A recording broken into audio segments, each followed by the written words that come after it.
வணக்கம். இன்னைக்கு வீடியோவில் பார்த்தீங்கன்னா லண்டனில் வந்து ஸ்டூடியோ டைப் ஃப்ளாட்ஸ் வந்து எப்படி இருக்குன்னு காமிக்க போகிறேன். நான் வந்துட்டு ஃபர்ஸ்ட் லண்டன் போயிருந்தப்போ வந்துட்டு ஒரு ஸ்டூடியோ ஃப்ளாட்டில் தான் தங்கியிருந்தேன். அந்த ஃப்ளாட்டை தான் இப்போ வீடியோவில் காமிக்கிறேன். அந்த நாள் ஞாபகம் நெஞ்சிலே வந்ததே. அந்த ஃப்ளாட்டு பார்த்தீங்கன்னா ஸ்டூடியோ ஃப்ளாட்ஸ்னால் ஒன்றும் இல்லை, ஒரு லிவிங் ரூம் இருக்கும். அந்த லிவிங் ரூம்லேயே வந்து பெட்ரூம் இருக்கும், அட்டாச் டாய்லெட் பாத் இருக்கும், அண்ட் கிச்சனும் பார்த்தீங்கன்னா டூகெதராக அதே ரூமில் இருக்கும். அதான் ஸ்டூடியோ டைப் ஃப்ளாட்ஸு.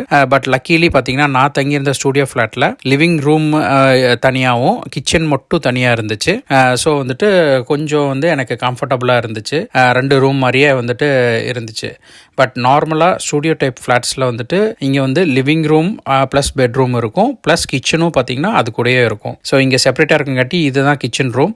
அதே மாதிரி பார்த்தீங்கன்னா இங்கே வந்துட்டு ஃபுல்லி ஃபர்னிஷ்டாக தான் இருக்கும். ஸோ கிச்சனில் போய் பார்த்தீங்கன்னா வாஷிங் மிஷின் வச்சுருப்பாங்க, அவன் இருக்கும், மைக்ரோவேவ் அவன் வந்து எல்லா பக்கம் இருக்காது, சில வீட்டில் மட்டும்தான் இருக்கும், அண்ட் எலக்ட்ரிக் ஹாப் தான் இருக்கும் இங்கே, அண்ட் ரெஃப்ரிஜரேட்டர் அண்ட் ஃப்ரிட்ஜ் இருக்கும். ஸோ இங்கே லண்டனில் பார்த்தீங்கன்னா வந்துட்டு எல்லா ஃப்ளாட்ஸுமே இப்படி தான் சொல்லுவாங்க. அதாவது ஸ்டூடியோ டைப் ஃப்ளாட்ஸ்ன்னு சொல்லுவாங்க, அதுக்கப்புறம் 1 பெட்ரூம் ஃப்ளாட்ஸ்ன்னு சொல்லுவாங்க, அப்புறம் 2 பெட்ரூம் ஃப்ளாட்ஸ்ன்னு சொல்லுவாங்க. ஸோ 1 பெட்ரூம்னா ஒன்றும் இல்லை, இதே தான் இருக்கும், ஒரு பெட்ரூம் மட்டும் எக்ஸ்ட்ரா அடிஷ்னலாக இருக்கும். So living room 1 bedroom, living ரூம்லேயே வந்துட்டு கிச்சனும் இருக்கும் 1 பெட்ரூமில். ஸோ இங்கே வந்து லண்டனில் எல்லா டைப் ஆஃப் வீடுமே பார்த்தீங்கன்னா இப்படி தான் ஃபாலோ பண்ணுவாங்க. ஸோ இன்றைக்கி வந்து பார்த்தீங்கன்னா நான் வந்து தங்கியிருந்த ஸ்டூடியோ ஃப்ளாட்டை தான் வந்துட்டு உங்களுக்கு வீடியோவில் காமிச்சிருக்கேன். அதுலேயும் பார்த்தீங்கன்னா இந்த ஸ்டூடியோ ஃப்ளாட்டுக்கு எவ்வளோ ரெண்ட்டுன்னு கேட்டிருந்தீங்கன்னா ரொம்ப ஆச்சரியப்படுவீங்க. ரெண்ட் பார்த்தீங்கன்னா £1,050 இருந்துச்சு. அதாவது நம்மூர் காசுக்கு 1,05,000 rupees. அதாவது நம்மூர் காசுக்கு 1,05,000 rupees. ஏன் அதுல ஏதாவது பிரச்சனையா? உங்களுக்கு என்ன பிரச்சனை இருக்கு? எனக்கு தான் பிரச்சனை. தெருவுக்கா போறேன், அதுக்குள்ளயா இன்னும் 4 இருக்கு. இந்த ரேட்டை கேட்டிங்கன்னா இந்த ஒரு ரூம்க்கு இவ்வளோ சார்ஜ் ஆன்ட்டு ஆச்சரியப்படுவீங்க. பட் இங்கே லண்டனில் காஸ்ட் ஆஃப் லிவிங் அதிகம். எல்லா டைப் ஆஃப் ஹவுசஸ்க்கும் பார்த்தீங்கன்னா ரெண்ட் இப்படி தான் அதிகமாக இருக்கும்.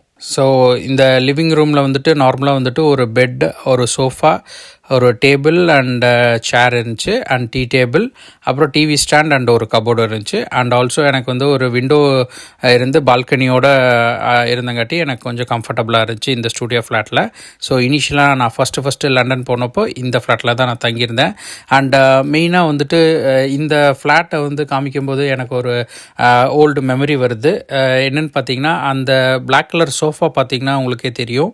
அந்த சோஃபாவில் தான் உட்காந்து நான் ஃபஸ்ட்டு யூடியூப் வீடியோஸ் எடுத்திருப்பேன். அதை வேற ஞாபகப்படுத்திட்டீங்க, நெஞ்சமெல்லாம் பொண்ணா இருக்கு தம்பி, மறக்க முடியல. நம்மளோட சேனலில் இனிஷியல் கான்செப்ட் வீடியோஸ் எல்லாமே பார்த்தீங்கன்னா அந்த ஃப்ளாட்டில் அந்த சோஃபாவில் உட்காந்து எடுத்ததாக இருக்கும். அதை நீங்கள் பார்த்தீங்கன்னாவே தெரியும். இந்த வீடியோவில் பார்த்தீங்கன்னா லண்டனில் ஸ்டூடியோ டைப் ஃப்ளாட்ஸ் எப்படி இருக்குன்னு காமிச்சிருந்தேன். அண்ட் நான் ஃபஸ்ட்டு லண்டனில் தங்கியிருந்த வீடு தான் காமிச்சிருந்தேன்.